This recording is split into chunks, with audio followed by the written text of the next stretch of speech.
Hello everyone, I'm Sia. Today I will show you how to use K518 Pro and Lonsdor Smart Key to program 2022 BYD hand series DMI Smart Key. Now let's plug in the OBD communication cable. First we choose to generate Smart Key. Select BYD. Find Han.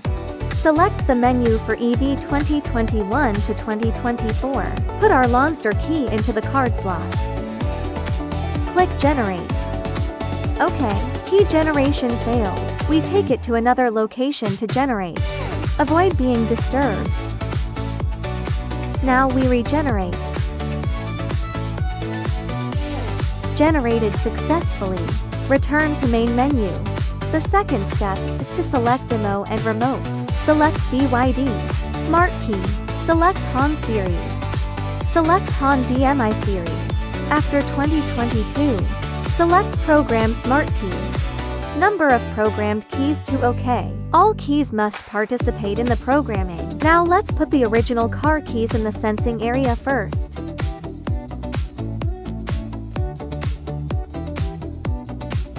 Then click OK.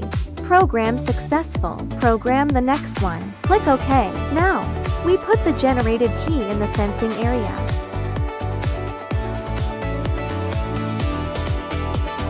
Then click OK. Program successful. No need to program the next one. Click Cancel. Program complete. Number of successful programming keys to OK. After the key programming successfully, we need to test. Can the key be used normally? Let's try it. Can the key start the vehicle normally? The original car key, step on the brake and press the start button. The original car key starts the car successfully. New key, step on the brake and press the start button. The new key starts the car successfully. Let's try again to see if the remote control is normal. Original car key lock car. Unlock. New key lock car. Unlock. Remote control is normal. Now we add a new key for this car successfully. See you next time!